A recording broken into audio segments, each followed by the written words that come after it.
Okay, I think we are good to go. So we'll be starting with the session now.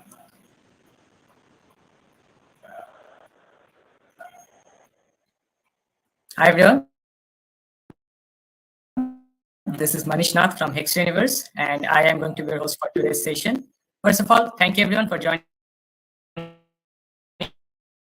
us. I've brought to you another session on India's another regional language, and the language for today's session is Assamese. Now, our topic for today's session is decoding the mysteries of black holes and wormholes in space-time. And to enrich us on this topic, today we have none other than Mr. Anshuman Baruah with us. He is a PhD research scholar in the Department of Physics at Albert Einstein School of Physics and Physical Sciences, Silchar University, Assam. We're really glad to have him here with us today. So without any further ado, I'd like to request Anshuman sir to proceed with today's session. Thank you, everyone.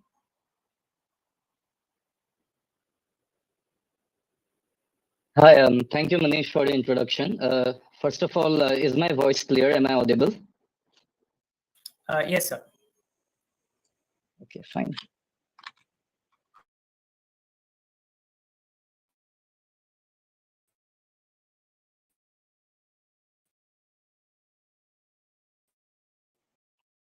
So I'm hoping you can. Yes, sir, it is visible. Okay, fine, we're good to go. So a very good evening to everyone. At the very onset, I would like to thank my teacher and mentor and renowned astronomer, Dr. Himadri Shekhar Das, for recommending me to Hex-Star Universe and SS Citizen Science Group. And I would like to thank the organizers for having me today, for giving me this opportunity to interact with such a vast array of an audience.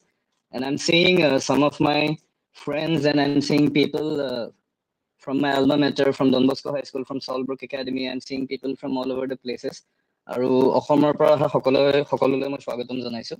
As you can see from their hashtag Space in My Language campaign, it is where they propagate, where they focus on the dissemination of scientific knowledge in various regions. And we thank you all for taking this initiative to extend your reach to Assam. আৰু দৰ্শকবৃন্দৰ মাজত থকা অসমীয়া ৰাইজৰ বাবে আপোনালোকক মই ক'ব বিচাৰো, যিহেতুকে অডিয়েন্সটো আমাৰ মিক্স হৈ আছে অসমীয়া আৰু অসমীয়া নজনা মানুহৰ, মই বেছিভাগ কথা ইংৰাজীত ক'ম, মাজে সময়ে মই আপোনালোকক অসমীয়াটো এড্ৰেছ কৰিম। আৰু আপোনালোকে প্ৰশ্ন উত্তৰলৈ যেতিয়া আমি আহিম, আপোনালোকে সংকোচ নকৰাকৈ অসমীয়াতে বা ইংৰাজীতে যেনেকৈ আপোনালোকে সুবিধা পায় আপোনালোকে কথাখিনি সুধিব পাৰে। So let us go straight ahead and start. So as you can see, my topic of discussion today, my talk is called Decoding the Mysteries of Black Holes and Wormholes in Space-Time. So what I aim to do today is I want to establish for you guys why it is important to study objects such as black holes and wormholes. I will try to answer some of the perplexing questions that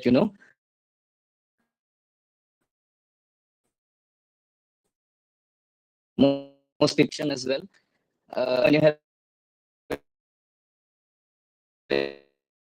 in the suggestions box, in the message box.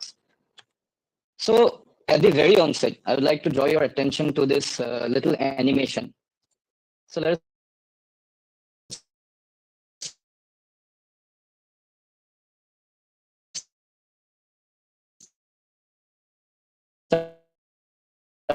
say in science fiction and in TV shows and whatnot, these things have been creating. So these two black objects are basically two black holes with a little difference in their masses. And what is happening is that they're spiraling, they're orbiting each other, and they will coalesce and merge into one. The different colors that you see at the bottom and the arrows, they tell you the intensity of the curvature of space-time due to black holes. We will discuss all this in detail. Let us slow down the video here for a little bit and see what happens when the black holes actually start to come together.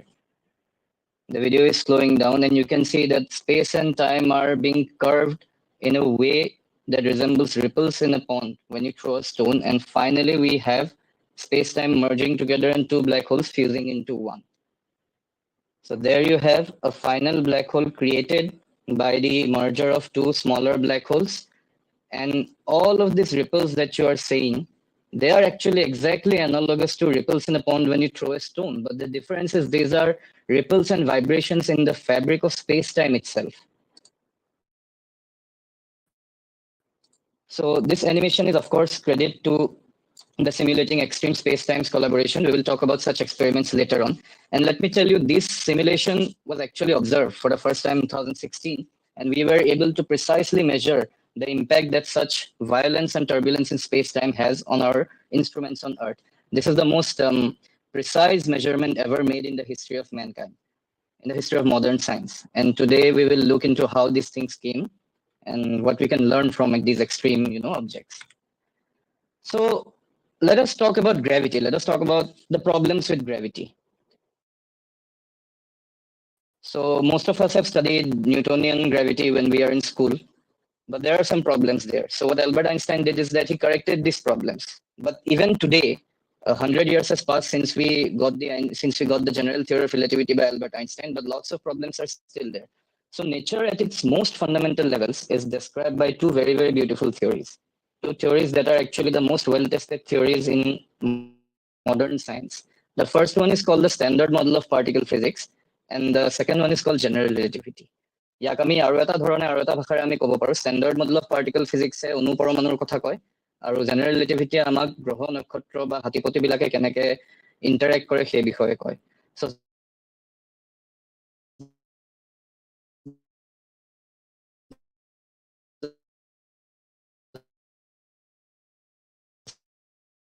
standard model of particle physics tells a larger picture of things, how stars behave, how galaxies behave. But there's a big problem among these two theories in the sense that these two theories are not compatible. So the standard model of particle physics, although it can explain all the fundamental forces of nature, it cannot explain the nature of gravity. And although general relativity can explain all the different behaviors of objects hundreds of thousands of light years away from us, there is no quantum description of it. We do not know what a quantum theory of gravity looks like. So the motivations for studying or investigating problems with gravity come from the fact that the Big Bang model, which I'm pretty sure that most of you have heard about, the Big Bang model basically tells us how the universe was formed. So it is now widely believed that there was something known as a singularity, and all of the mass and all of the energy and all of the content of the universe was actually compressed into a very, very small point in space and time. And something happened, some excitations happened, and we got a Big Bang. There was a big explosion, something known as inflation occurred. All of space and time were created. Energy was released, and this energy was slowly converted to matter. And this matter was slowly converted into stars like our own sun, and then into talking monkeys. Like, so what happens is that I had talked about the standard model of particle physics in the previous slide. So the standard model of particle physics, it can account for electromagnetism.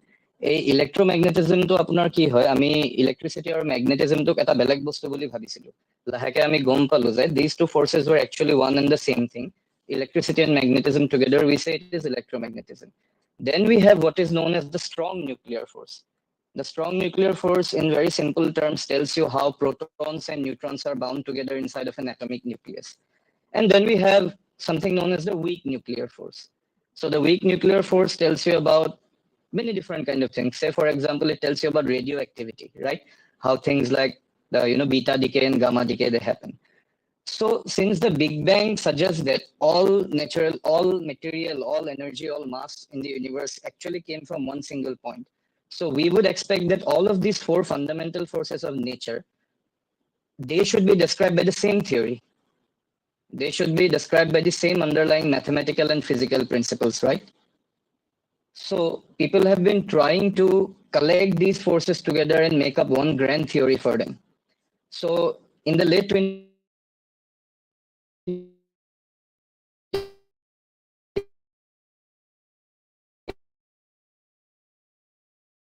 century, the new weak nuclear force included the strong nuclear force as well.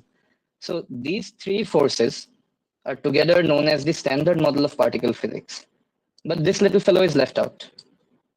The main reason is that all of the theories for electromagnetism, strong nuclear force, and weak nuclear force, এই গোটেই সূত্ৰবোৰ এই গোটেই থিয়ৰিবোৰ quantum mechanical theory বুলি আমি কওঁ ফিজিক্সৰ দুটা ভাগ আছে quantum mechanics আৰু ক্লাছিকেল মেকানিক্স কোনোবাই যদি জানিব খোজে পিছত আমি সেই বিষয়ে ভালকে কোৱেশ্চন আনসাৰ সেশনত পাতিব পাৰো so all of these three forces have a quantum mechanical description but gravity does not but even though we have not included gravity, the standard model of particle physics is actually the most well-tested theory just next to general relativity. And for those of you who are mathematically inclined, so if you guys want to, write an equation, a theory that describes all of these three forces together, that equation looks like this. It's quite a mess, is it not? Don't worry, we can write this equation in simpler terms, but we physicists sometimes, like to scare people with unnecessary mathematics whenever possible. But yeah, this is actually what we call the standard model Lagrangian. It's the master equation governing all of these three forces. So another aspect of wondering why is there something wrong with Einstein's gravitational theory is that most of the universe is made up of stuff that we cannot see, that we cannot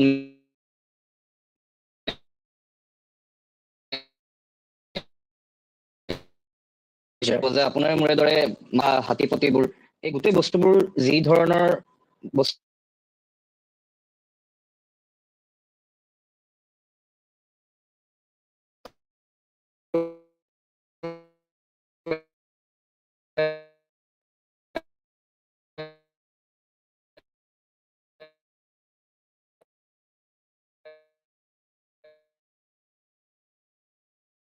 mysterious kind of energy that we call dark energy. We call it dark energy because it does not interact with light. There is no way we can see it. There is only its effects that we can measure. So the universe is expanding at an accelerating rate. বেলুনটাৰ দৰে আমাৰ এক্সেলাৰেটিং ৰেটত আমাৰ গোটেই ব্ৰহ্মাণ্ডখন ফুলি ডাঙৰ হৈ গৈ আছে। আমাৰ পৰা দূৰত থকা হাতীপতিবোৰ আৰু দূৰলৈ গৈ আছে। এসময়ত আমি কোনো ধৰণৰ কানেকশ্যন নোহোৱা হ'ব, আমি চাবও নোৱাৰা হ'ম টেলিস্কোপ লৈ সেইবিলাকক। So this accelerated expansion is driven by the dark energy component, and there is another mysterious substance called dark matter. So this matter, it has gravitational behavior. It interacts with gravity the same way normal matter would, but the problem is it does not interact with light. So there is no way we can see it. So there are some things known as galactic rotation curves. We astronomers measure how galaxies rotate, and they find that their rotation rates can only be described when there is additional matter present there. চকুৰে হাতীপতিটো দেখি থাকি আমি যোনখিনি তৰা গ্ৰহ নক্ষত্ৰ আমি দেখিছো, তাৰ উপৰিও আৰু ওজন থকা এখিনি বস্তু উপস্থিত থাকিলেহে হাতীপতিবিলাকে কেনেকে ঘূৰে অৰবিট কৰে আমি এক্সপ্লেইন কৰিব পাৰো। সেই বস্তুটো কি আমি নাজানো, সেইটোকে আমি ডাৰ্ক মেটাৰ বুলি কওঁ। So Einstein's general relativity theory, although it is so successful, although it has led to measurements such as the one I showed you in the opening animation, it cannot account for dark matter and dark energy, even after being so accurate and so precise. So this is why we investigate gravity in extreme spacetimes and check if there is something that needs to be changed in Einstein's gravity or in the standard model of particle physics, so that we can explain all of these forces together as one. So the summary of the previous two things is that we do not know what happens when general relativity and quantum mechanics, we do not know how this marriage is going to happen, but it will have to happen. We need a quantum theory of gravity. So not unlike many other stalwarts of 20th century physics, Albert Einstein spent his last days figuring out how to quantize gravity. He was trying to do so he was attempting to formulate a unified theory for electromagnetism and gravity. And Einstein was strictly against some of the predictions of modern quantum mechanics, just like this year's Nobel Prize regarding the Bell inequality and quantum entanglement. Einstein used to oppose these ideas as well. So we can discuss this later. It is off topic talking about these things right now. So if gravity is such a problematic issue, if the standard model cannot explain quantum gravity, and if the general theory of relativity cannot explain what dark matter and dark energy are, so how do we figure it out? What are the ways in which we can test what is the new theory that we are looking for to better understand the universe? So I can think of, in very simple terms, I can think of two ways we can approach this problem. So the first approach would be the particle physicist's perspective. And particle physicists, they like to have higher energy experiments. So আপোনালোকে large হেড্ৰন কলাইডাৰ নামৰ experimental ফেচিলিটিটোৰ বিষয়ে চাগে শুনিছে, চাৰ্ণত থকা। So Large Hadron Collider is the most advanced particle collider in the world, and people are now expecting that even higher energy particle colliders will be produced in the coming decades. And what will happen is that we will be able to test standard model at its most extremes. We will be able to check if there are new kinds of particles that are responsible for things like dark matter and dark energy. The second perspective that we can look into is looking purely at the gravitational sector of things. So recent advances in multi-messenger astronomy have been started with the advent of gravitational waves and long baseline interferometry. So I see we have a question. We will get back to you. So yeah, So recent advances in the form of measurement of gravitational waves and this long baseline interferometry is the name of the technique that was used to produce the images of black holes that went viral in 2019, right? So these are the advances that us physicists who study gravity specifically, we like to go into. So among the second approach, there are two approaches that people like me who research gravity, they do. So the first approach is to solve Einstein's equation in what we call the semi-classical limit.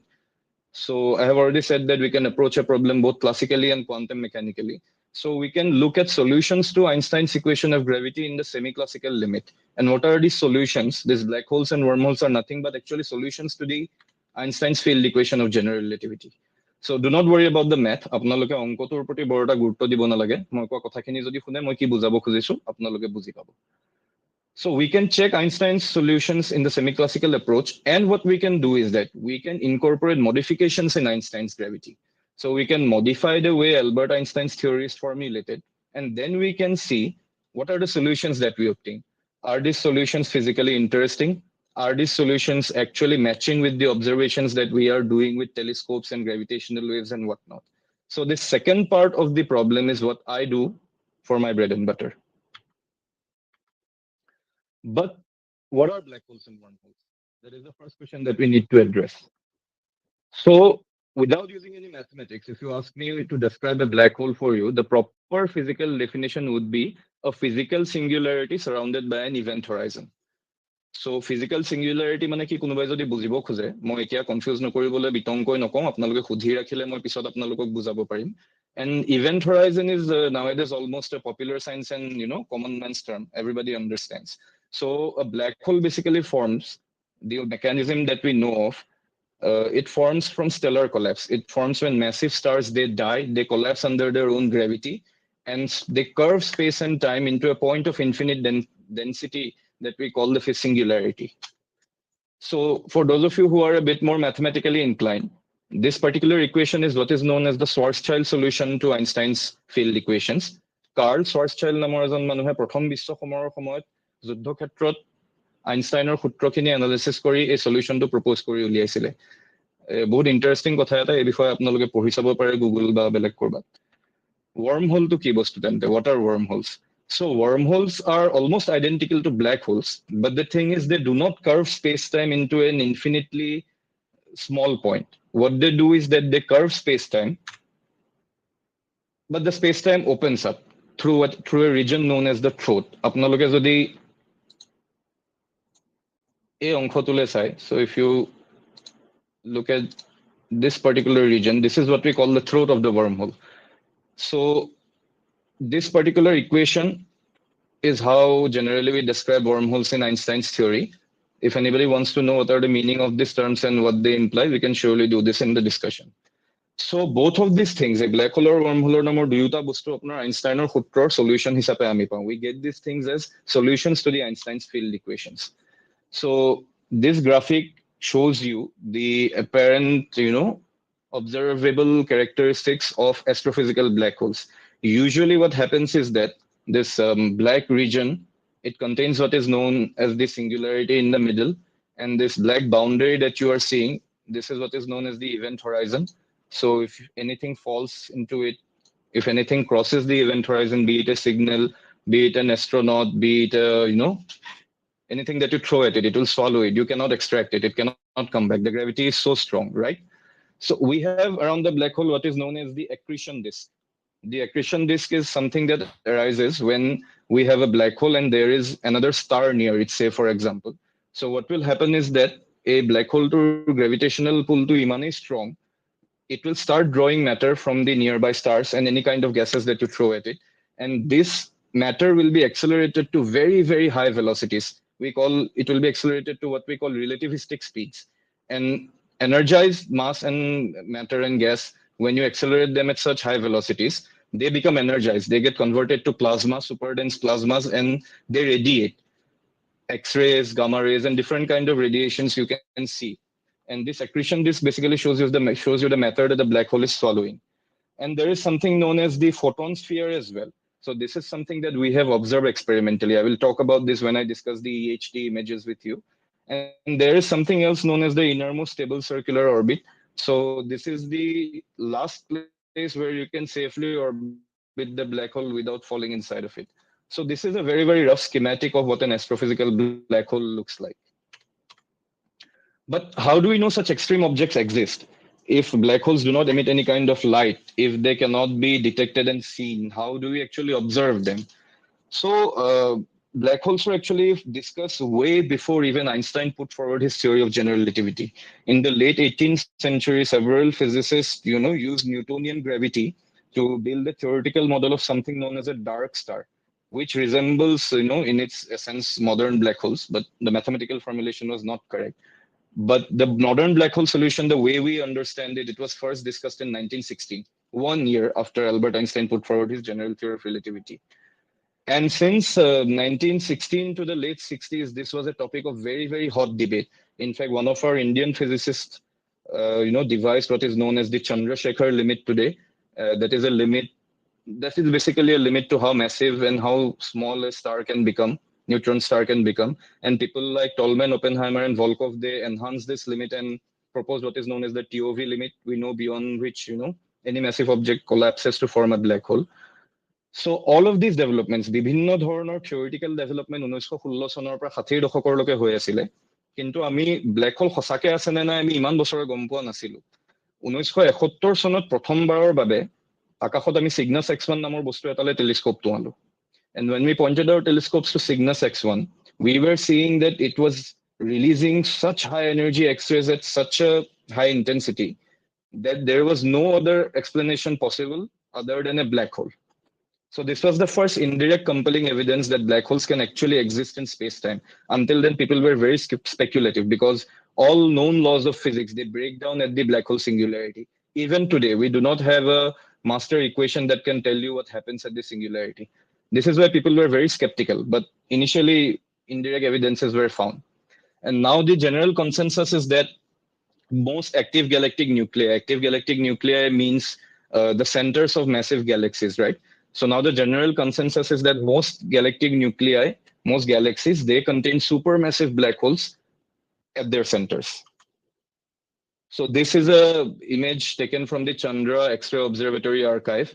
This shows you the anomalous X-ray source Cygnus X1 that was first discussed in 1971. Finally, we observe black holes visually. So the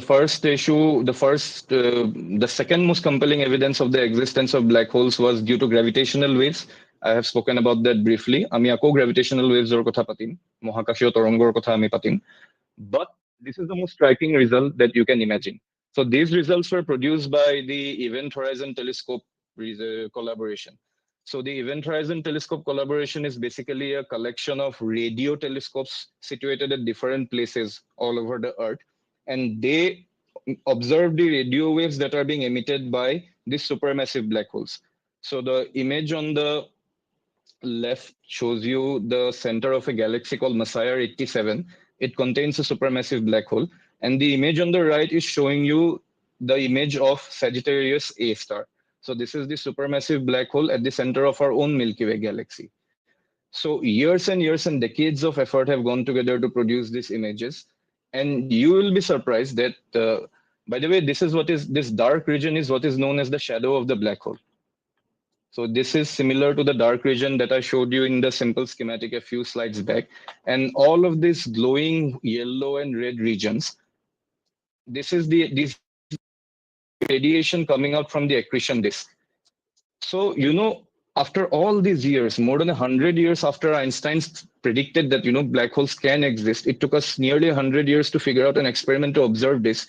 And you will be shocked to know that general relativity has such high accuracy that these real images, they look exactly like computer simulations.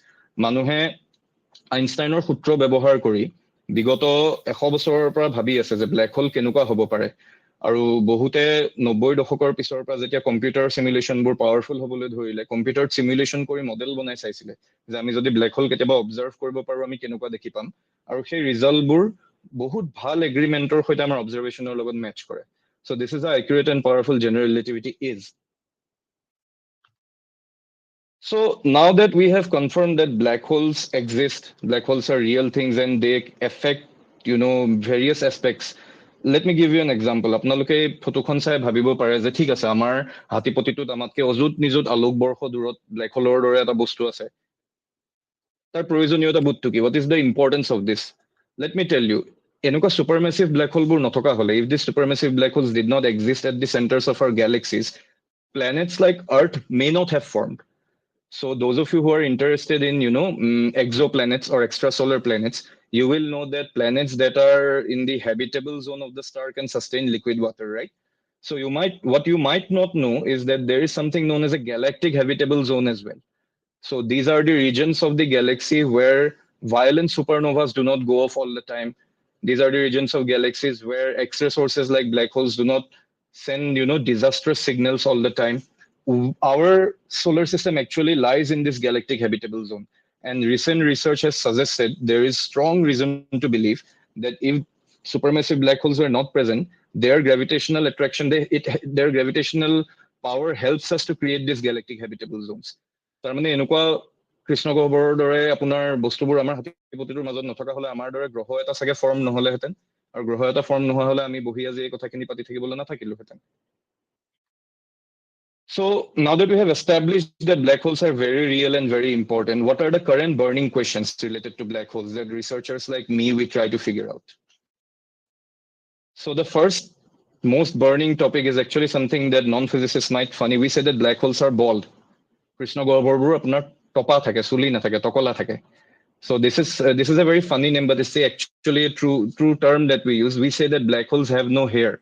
There is a very famous theorem put forward by people like Stephen Hawking and John Archibald Wheeler.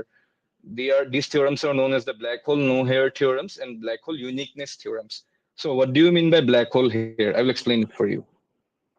So all observed black holes, all of the observable black holes in the universe, in fact, including the ones that we have seen, observed, and measured, these are such complicated systems, right? A massive star dies out, and then it creates something known as the event horizon. You cannot cross the event horizon. Singularity breaks down all laws of physics. Such a complicated object is so elegant that it can actually be described using only 3 parameters. The first parameter is its mass. The second parameter is its angular momentum. Angular momentum is a physical quantity associated with rotation. And the third parameter is charge. So no matter what made the black hole, no matter how the black hole was formed, no matter how big it is, how small it is, it can always be described by only 3 characteristics: mass, angular momentum, and charge. And if anything else survives there, we say that that is a hair. So if, for example, there is an unknown source of energy that was present when the star died, and if this unknown form of energy is actually present near the black hole after the star has died off, we say that the black hole has a hair. But actually, it is not the case. We have observed and verified that the black hole no hair theorem. Until now, it is true. But the problem is we have very, very good theoretical motivations to believe that this black hole no hair theorem can be violated. And we look for violations in theory, and we are trying to devise experiments that can detect these violations observationally in the near future. Another burning topic in black hole physics is the debate regarding the existence of primordial black holes. So primordial black holes are thought to be formed when the universe was very, very young. There were what is known as density fluctuations in the early universe. And these density fluctuations could have formed black holes that are very, very small in size. So do they exist? Theory says they do. Practically, we have not observed them so far. Another big and perplexing mystery regarding black hole physics is how supermassive black holes are formed. So these supermassive black holes, I have just reiterated that how important these are for galaxies and for planets, but we are not quite sure how these black holes are actually formed. We have different models. If anybody has questions, I can discuss about these models, but we don't know for sure how these black holes are formed. Another interesting scenario of studying not just black holes, but other sort of compact objects, other solutions to Einstein's field equation, is the cosmic censorship conjecture. So the cosmic censorship conjecture says that, the conjecture states that you cannot have naked singularities. So if you have a singularity that is produced by gravity carving space-time, it will always be surrounded by an event horizon. But what if this were not true? If this was not true, we would have had very, very funny stuff going on. the kind of stuff that, you know, Back to the Future movies show. You have time travel paradoxes and everything, and we know that these things cannot be possible. So we check if this censorship conjecture is somehow violated in black hole spacetimes. So with this graph, I would like to reiterate the power of general relativity. So the animation that I showed you in the beginning, that was a simulation. This is actually the result from the LIGO collaboration that first detected gravitational waves back in 2016. So this particular waveform, it tells you the profile of the gravitational wave that you can observe. So as the black holes, as they are in the inspiral stage, you can see a very nice sinusoidal waveform. Sinusoidal meaning a wave that looks like this. Let's not go into the details. And as these black holes, they reach the merger and ring down phases, we see sharp peaks and oscillations in this part of the graph. So this part is due to what is known as quasi-normal modes. So what happens is that if you have an oscillation, say for example, you have a bell and you have struck the bell. So the vibrations, they damp off in time, right? So similarly, gravitational waves, they also damp off in time. This tail part, it shows you how this damping is happening. Aru, এই গোটেই waveformটো যোনটো আমি লাইগৰ দৰে detector ব্যৱহাৰ কৰি measure কৰিছো, এই গোটেই তাৰ বিহেভিয়াৰটো আইনষ্টাইনৰ গ্ৰেভিটিৰ সূত্ৰৰ মতে খুব ধুনীয়াকে মিলি যোৱা. It matches predictions from general relativity very, very precisely. But in order to better understand this problem and this problem, we study these things extensively. Why and how do we study these things? I will get back to those things later. So, since Einstein's gravity has some problems, it cannot account for dark energy and dark matter and other difficulties as well. Cosmologists like to talk about, cosmologists like my supervisor, Madam Atri Deshmukha, who I see is present in the audience. She is an expert in what is known as inflationary theory. It says that the universe underwent a period of exponential expansion right before the moment of creation. So even that thing Einstein's gravity cannot explain. So what we try to do is that we modify Einstein's gravity. Sometimes we try to do it in order to formulate a quantum theory of gravity. Sometimes we do it in order to better explain observational things that we can see and measure. So black holes and wormholes serve as a very, very hot laboratory to test modified gravity theories. In fact, some of the more, informed among the audience will also know about existence of extra dimensions as predicted by string theory and whatnot. So these kind of things, they are also tested using black holes and wormholes. So computer simulations allow us to guess how black hole shadows would look like in modified gravity. So if I take the Einstein's gravity model, if I change it to explain, say, for example, dark energy, then I can calculate what kind of shadow would such a black hole form. And we can do it using computer simulations. Like, for example, these graphs, these graphs are obtained by ray tracing programs. So they show you all of these lines, all of these different colors lines that you are seeing. These are actually the paths that a photon or say a light beam can take when it encounters the black hole spacetime, right? So we can take a computer, we can make simulations, we can test modified gravity theories to see if they match what we are observing, like the image from the Event Horizon Telescope that I showed you. So until now, these simulations match perfectly with modified gravity, but there are some very, very good theoretical models that tell us that there may be deviations from general relativity. And what do experimentalists do? Yar labh to ki ami je iman dher onko kori dher computer programming kori ami enukwa dhoroner je graph ekhon ba enukwa dhoroner chobi ekhon ami uliaisu. Yar pora labh to etu hoy je experimental physicists bilake ei result bilakor upor bhitti kori experiment design koribo pare. If there are deviations from general relativity, we can use these simulations to check for actual observable deviations. Moreover, numerical techniques, they allow us to guess the gravitational waveforms from modified gravity. So I mean numerical simulation kori pelai jeneke ei graph khonoto jodi apnaloke sai, so the red line here is actually showing you the computation that we can do using Einstein's relativity and using numerical techniques on a computer, and the gray line that is below it, it is actually what was the observed signal. So you can see that these things perfectly overlap, especially in the end region. So computer simulations allow us to guess what kind of gravitational waves with what characteristics will be produced when different black holes merge together or when a star dies to form a black hole, right? So all of these theoretical predictions and simulations, they can guide future experiments, just like I explained a few minutes back. So now I would like to draw your attention to some very exciting work that we are doing. So in the previous slides, I told you that we can test modified gravity using computer simulations and we can compare it with observed data, right? So a recent work that we have just started is what is known as Einstein-Karl-Bremon gravity. So we had Einstein gravity, and then came this fine gentleman, Karl-Bremon, who proposed that, space-time itself might contain some component which gives rise to torsion. Now, if you ask me what torsion is, this is a very, very good example. If you have a semi-rigid body and you are rotating it about one axis, there is a deforming force that actually changes the shape of the already solid blob, right? This is what is known as torsion. So Einstein-Karl-Bremon theory actually induces torsion in the fabric of space-time itself. What happens is that this leads to various kinds of effects. Say, for example, dark energy can be explained by this very energy that is coming from the space-time torsion. So we are currently studying black holes and wormholes in Einstein-Karl-Bremon gravity, and we are trying to calculate the observables, and we are trying to match this with observational data. In a very simple language, it will help us further test that if such a modification to gravity is actually physically viable. But I have not really talked about wormholes until now. Black holes have been the star of the show, right? So let me very briefly discuss with you what wormholes are. Let us go back to the Einstein's equations. So Einstein's সূত্ৰত আপোনালোকে যদি ইয়াত চাই, the equation on the right, the term on the right hand side, this is what is known as the stress energy tensor. And this is what is known as the gravitational sector. So the left side of the equation tells you the geometrical properties, how space-time will curve if you put a heavy object in it, right? The right side of the equation tells you what kind of object do you need to put in so that you can get the geometry that is described on the left-hand side.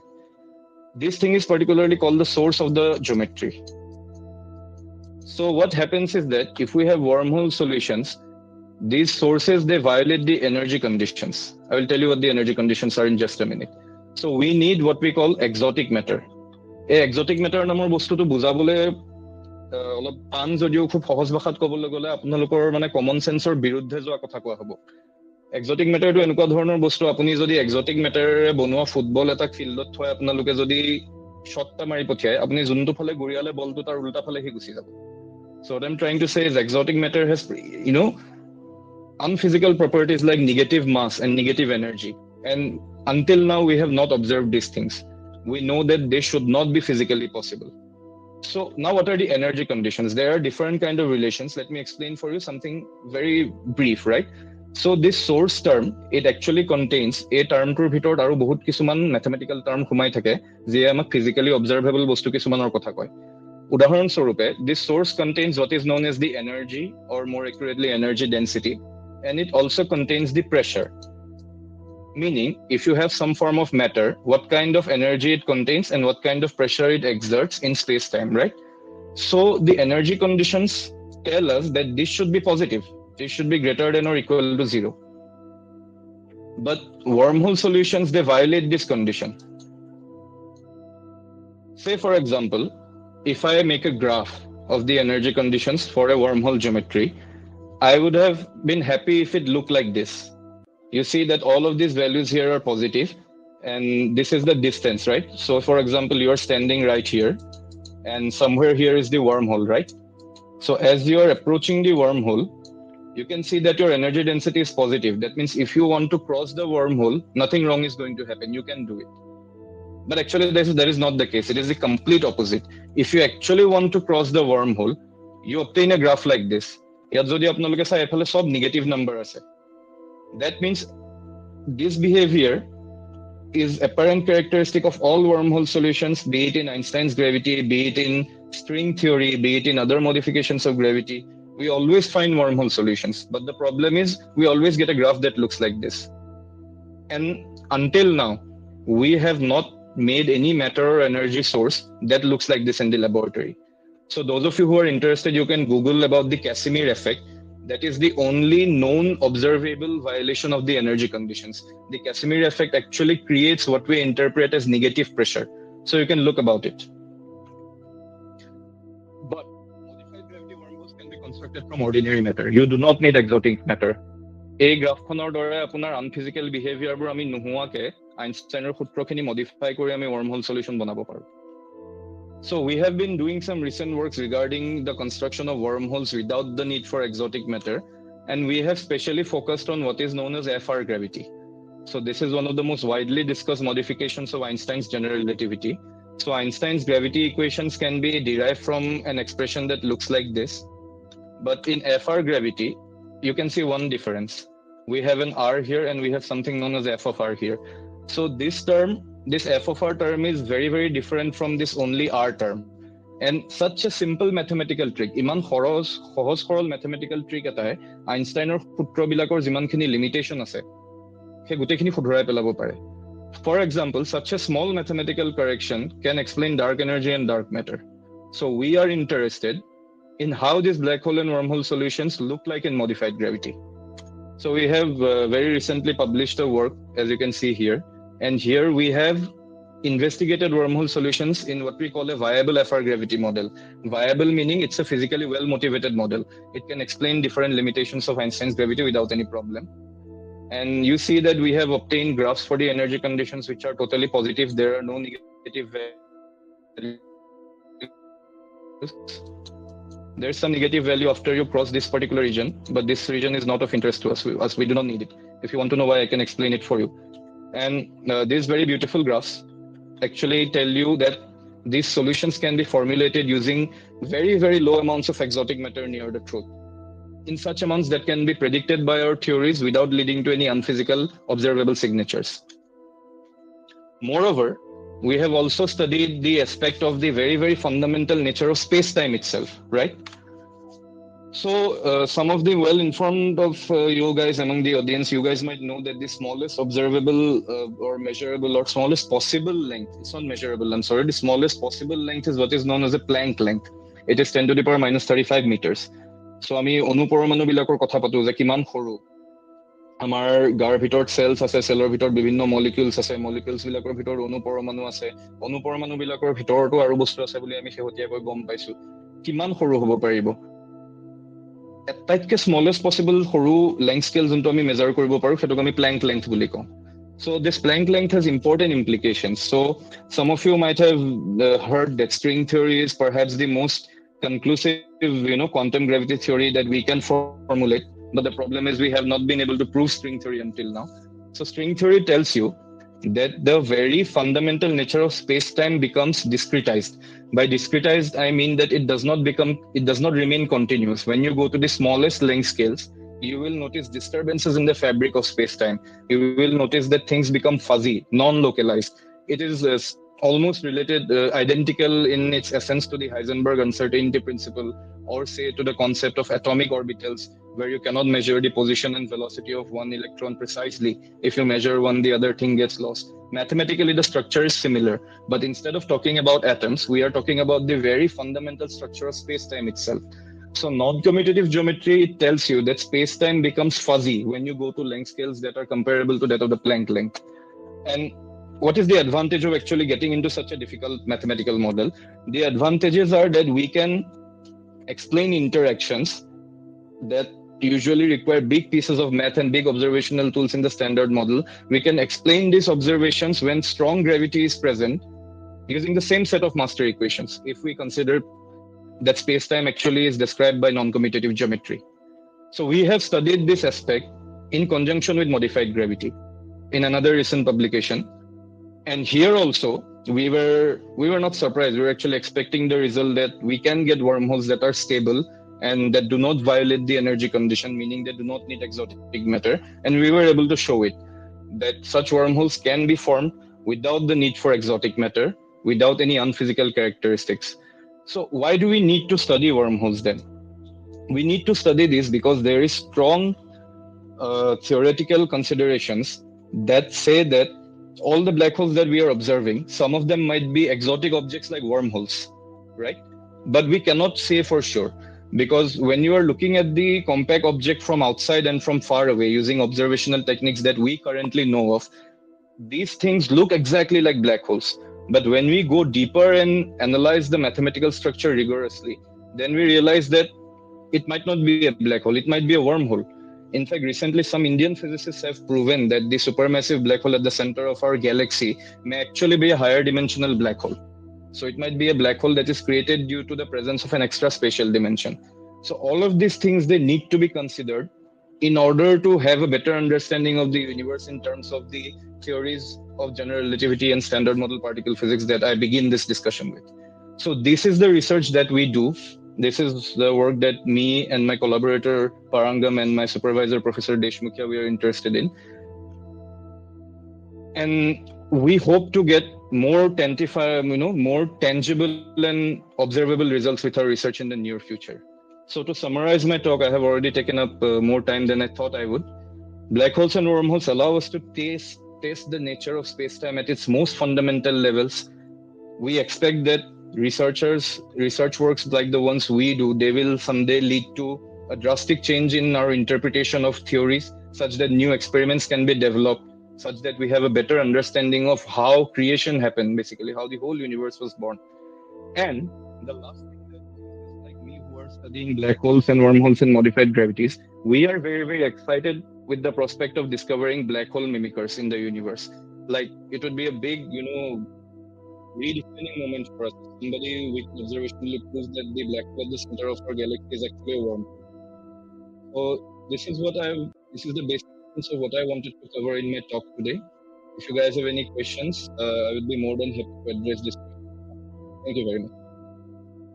Thank you so much for this wonderful presentation. Now I think we can move on to our Q&A session for today. So participants, if you have any questions, you can turn on your mic and ask them.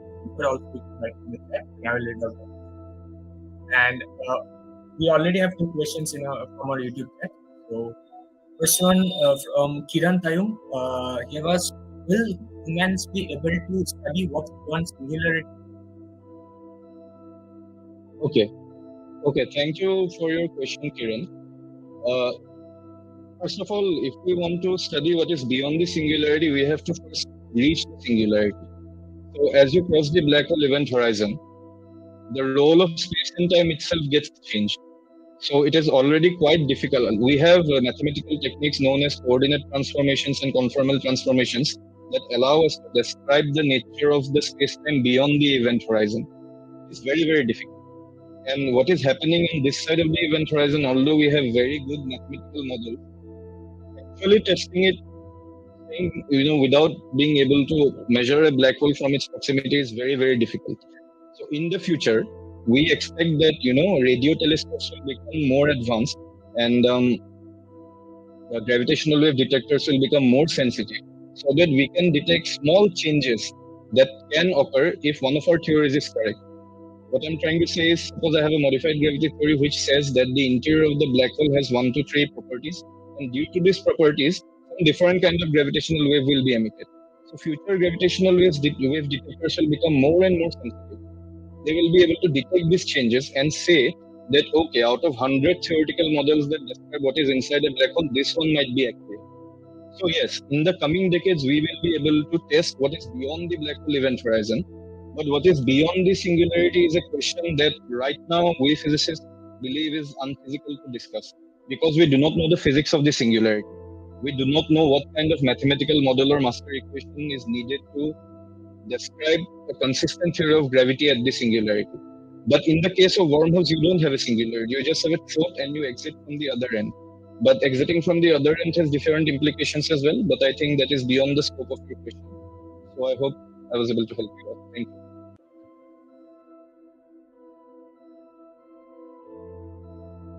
And the second question here is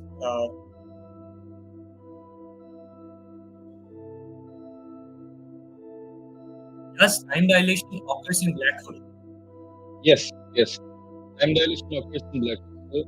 If you are talking about time dilation, I think you are already aware of special relativity and how time dilation occurs when you are moving at very, very high speeds. But the difference is when you are, sitting in a very, very strong gravitational field, like the one created by the black hole, the time dilation occurs due to gravitational time dilation. It is different from special relativistic time dilation. But the apparent effects are quite similar. Also, another question to prove that. How can astronomers measure dark energy? Okay, that's a very good question, Dhruv. So we cannot directly measure dark energy because we do not know what dark energy is. But what we can measure is its effects. The major effect of dark energy is the rapid accelerating expansion of the universe. So we have what is known as the Hubble's constant. So the Hubble's constant is named after the famous astronomer Edwin Hubble, who in the late 1920s and early 1930s, he discovered for the first time that faraway galaxies are moving away from us, right? And in late 1990s, the Heisey supernova team and people like Saul Perlmutter, who were later awarded the Nobel Prize in Physics for their discovery, they conclusively proved that Edwin Hubble was right, that the universe is actually expanding at an accelerated rate. So we can measure the effects of dark energy. But if you want to say how would we, check what dark energy is made of, we currently don't know of any experimental ways that can tell you what dark energy actually is. I would like to add that a particular notion that there are some particle and field models which can possibly explain dark energy, but these particle models can only be tested using very, very high energy accelerators, which are still being constructed. We do not have anything that can do that right now.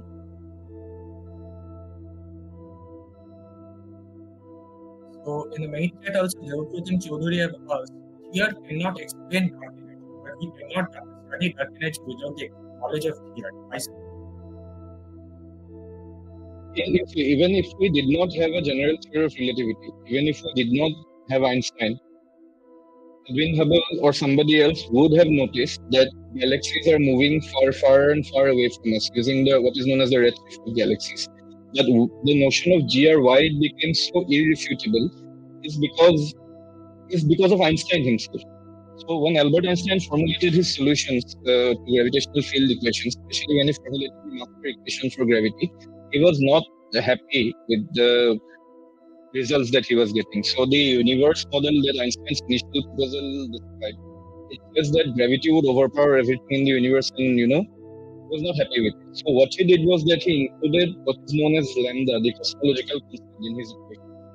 So Einstein hoped to include the lambda to counteract the overgrowing effect of gravity, and he thought that he was wrong because the universe was expanding. Hubble confirmed it, and Einstein thought that it was wrong.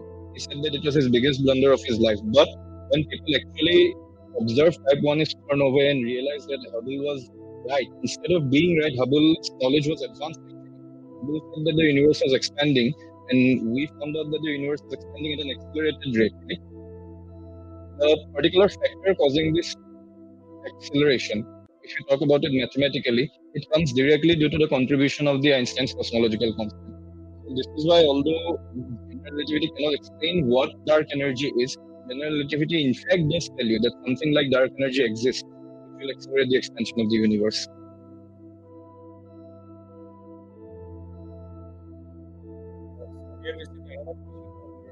Does Tesseract exist inside the black hole? Okay, so I think this is coming from Interstellar, right? Okay. So the Tesseract, there are two types of Tesseracts that I know of. The first one is Avengers Wala. That's something we can enjoy, but we should not talk about. The second thing is the concept of the Tesseract that was shown in the movie Interstellar. So the Tesseract is basically a hyperdimensional cube.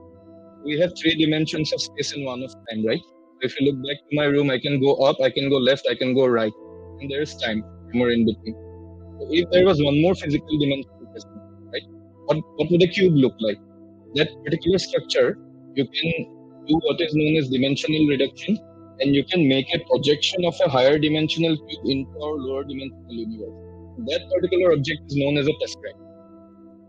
Although the very nature of space and time gets interchanged when you cross the event horizon, like what you are asking is something that we physicists don't usually talk about. We do not say that something like the tesseract exists beyond the horizon of a black hole.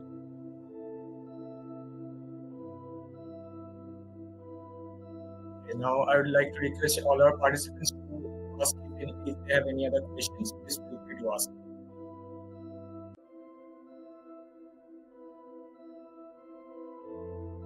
Hello, sir. Hi, Silchar. First of all, good evening, sir. And so my question is that for gravity being one of the fundamental forces of nature and all, we have been taught in our academy that gravity is because of particles called gravitons. Can you tell something about those particles, gravitons? Okay, nice question. Let us talk from the field theoretic perspective, right? So initially, when I started talking about gravity, I told you that the main problem with standard model of particle physics was that it cannot account for gravity. And the main problem with GR, we have discussed extensively. So what happens is that when you are studying quantum theory of fields, all kinds of interactions in the universe can be described by the presence of fields. Of course, you know what an electric and magnetic field are. Analogous to that, there are fields for all the different kinds of interactions and particles that we see in the universe. Standard model tells you, do you have one type of field, you put one type of excitation, and you, as a result, get some type of particle. So the graviton is consistent in the sense that if we try to quantize gravity using first principles, what we know as what we call first principle quantization, you will learn it in quantum mechanics later if you go on to study BS. So if we try to quantize gravity in that manner, we get excitations and particles that pop out from the equations, which are gravitons. But the problem is that since the quantum description of gravity is not complete, we do not know what are the kind of interactions we can look into so that we can detect the graviton. So although this particular topic is beyond my field of expertise, I can tell you from my common knowledge that people have phenomenological and theoretical models to explain how a graviton can be produced or how a single graviton can be isolated in particle colliders and how it can be measured. But the issue is very, very problematic and debatable. The main answer to your question is since we do not have a consistent quantum theory of gravity, we cannot really predict how to extract the graviton and study it in a manner that we can study electrons, protons, and whatnot. But yes, graviton is actually a hypothetical particle that comes up in your quantum description of gravity.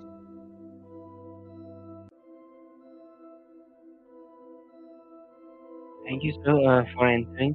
So I have one more question. So we have confirmed the existence of black holes in the universe. So counter to that, there is a theoretical heavenly body also known as white holes, which haven't been exactly found somewhere in our universe. So can you tell something about that? What basically it is, and how is it actually a counterpart of the black hole? Okay, fine. Let us go back to this slide.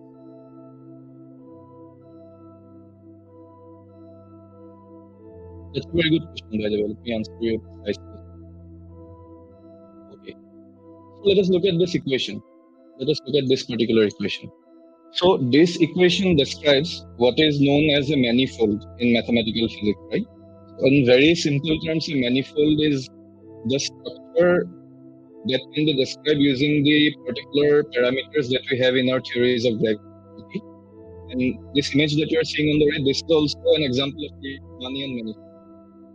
If I take this particular solution, right? If I take this solution, if you look at this solution very carefully, what will happen if I set R is equals to 2gm? If I set R is equals to gm, what happens is that this factor becomes 0, this entire term becomes 0, this entire term becomes 0, and we have infinity in the theory, right? So this solution is not what we say geodesically complete. So geodesically complete is a very complicated way of saying that when I set R is equal to 2gm, the equation blows up, right? We can make coordinate transformations, and we can make this equation valid even beyond R equal to gm. So we can change the coordinate to something like R star. It's a complicated definition, we will not get into it. No?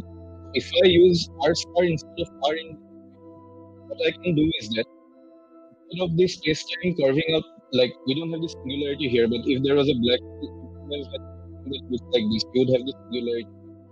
So if I can extend this equation by writing R star instead of R, what I will get is that I will get space-time that flares out, something that looks like this, something that looks exactly like this.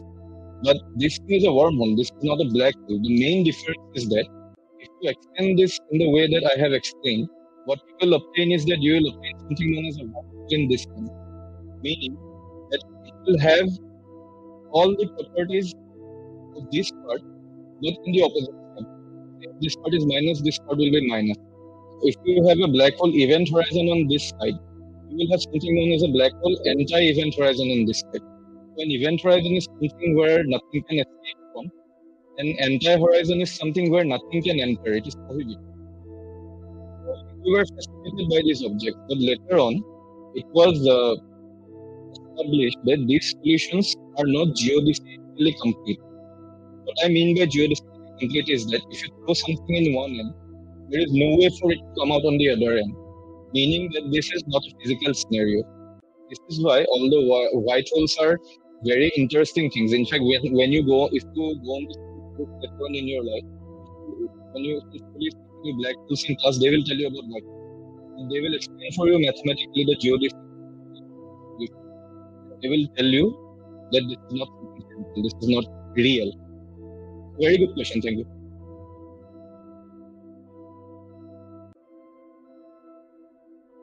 Okay, so we have received another question from Inertia.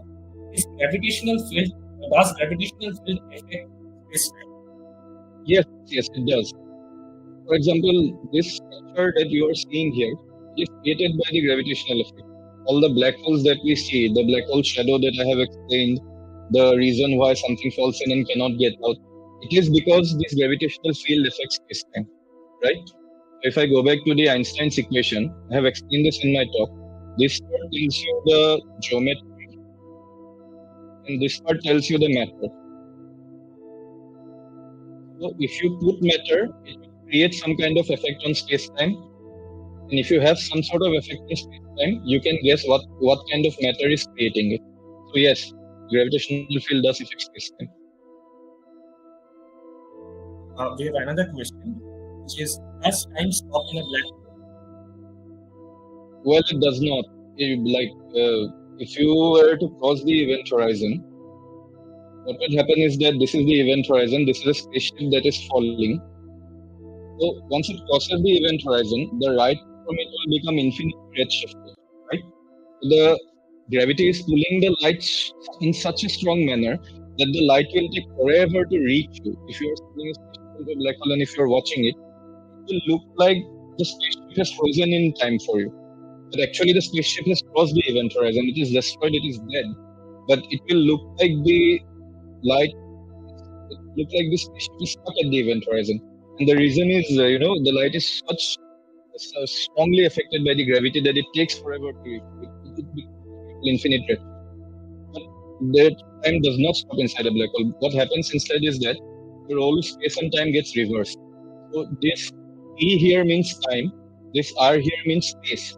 So when I go beyond R equal to 2 gm, this becomes R and this R becomes T. Meaning space and time interchange their roles. But saying that time stops inside of a black hole is not very, very accurate physically.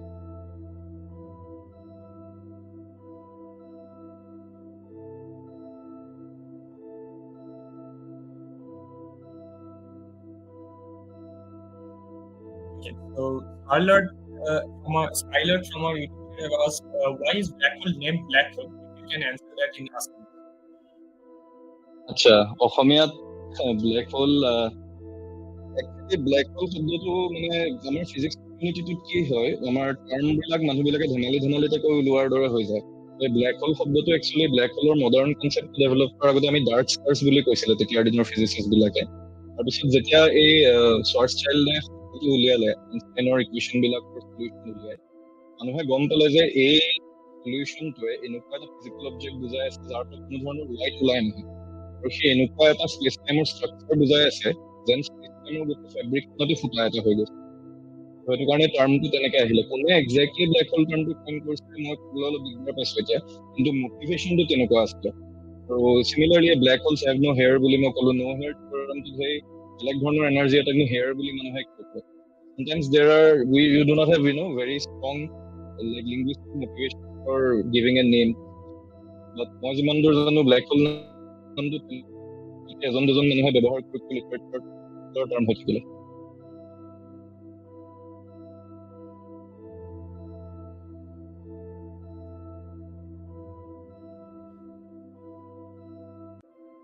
I'd request questions if you have any. Feel free to ask.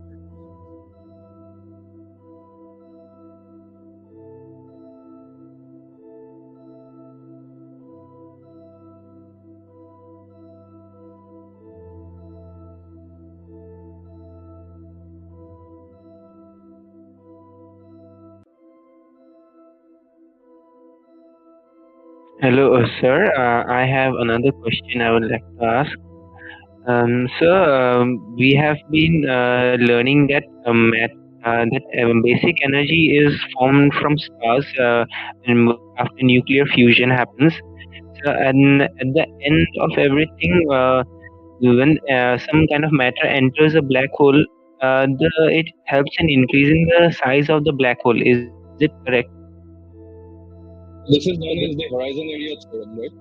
So these effects, they come into play when you are talking about quantum corrections to gravitational theories or quantum corrections to black hole solutions. So it was initially due to Hawking that we have the horizon area theorem, and you're right in saying that. But horizon area theorem is circumvented by the fact that theoretically Hawking radiation is also produced simultaneously. So yes, it is accurate, but these things have not been tested observationally. We do not have experimental tools that, in fact, we haven't even detected Hawking radiation yet.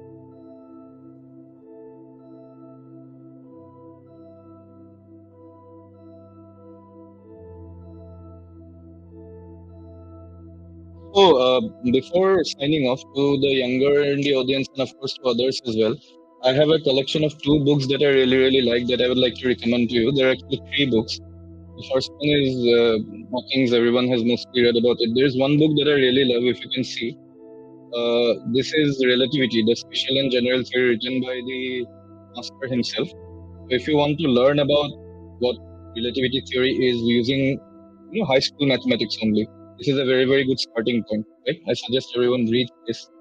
And this is another very wonderful book by none other than Carlo Rovelli, The Order of Time. These books are easily available on Flipkart and Amazon and whatnot. I really think like those of you who are interested in this questions, please read this book. It will be very resourceful for you. We have received another question from Dipankar Sharma. If you can briefly explain how black holes are formed. Okay. So, thank you for the question. Black holes are basically all the physical black holes that we know of. They are formed due to stellar collapse. Stellar collapse meaning when stars die. So, something very interesting happens at the end of massive stars' life cycles, right? So, what stars do is that they start out by fusing hydrogen in their cores. After several billions of years, sometimes even millions of years, depending on the mass of the star that we are talking about, the star runs out of hydrogen. For example, our sun is expected to run out of hydrogen within the next 4 billion years within error bounds, right? So what happens is that the star then starts fusing helium. And sometime in the far future, the star will run out of helium as well.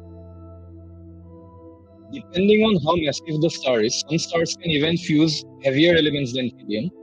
But there are theoretical bounds. You cannot keep on going on fusing elements the way you like over a period of billions of years. After a point of time, which also depends on the mass of the star, what happens is that the star is so massive that it is constantly being pulled under the crushing gravitational forces of its own weight, right?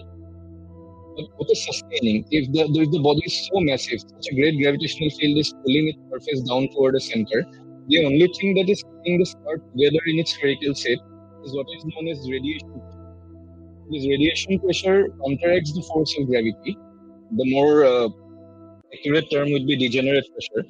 So this radiation pressure counteracts the forces of gravity and it keeps the star stable.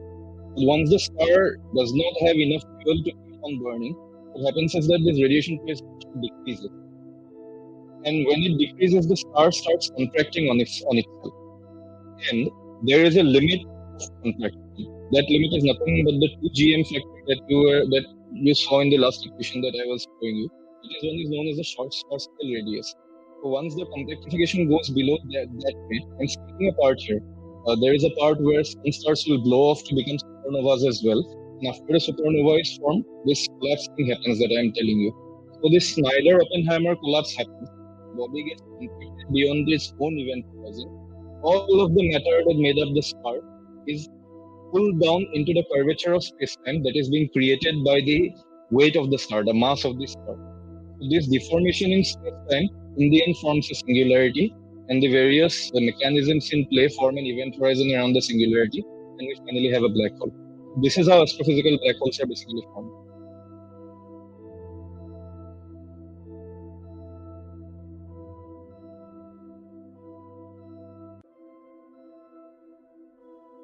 I think with this, we'll end our session here for today.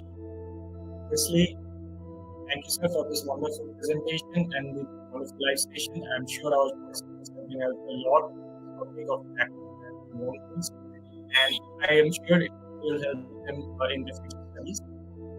Secondly, I'd love to thank SSO Science for the opportunity with us and helping us and supporting us in organizing this session. We have also shared their website links, but don't forget to visit their website, and it will be really helpful for you if you want to instance projects further. And also, lastly, I want to thank all our participants for being here and supporting us for the whole session.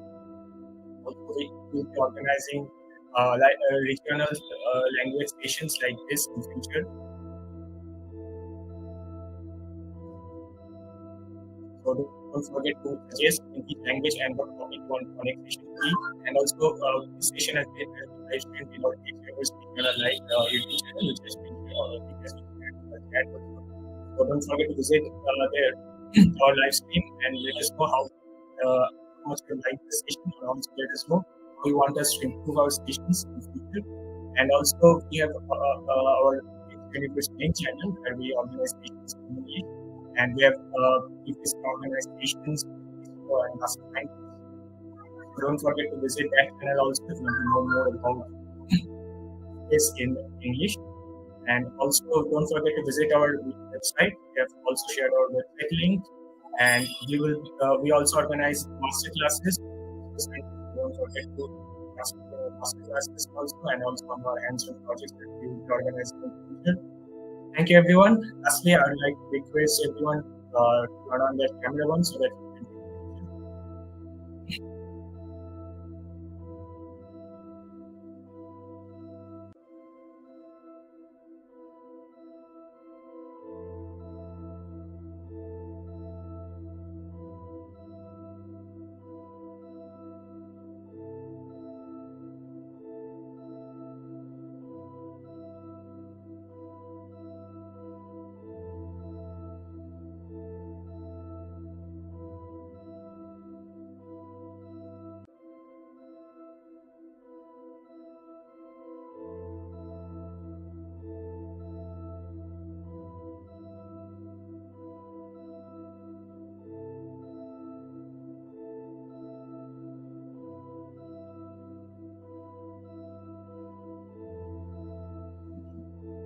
Thank you, everyone. For actively participating in our sessions. And with this, I think we'll be ending our session.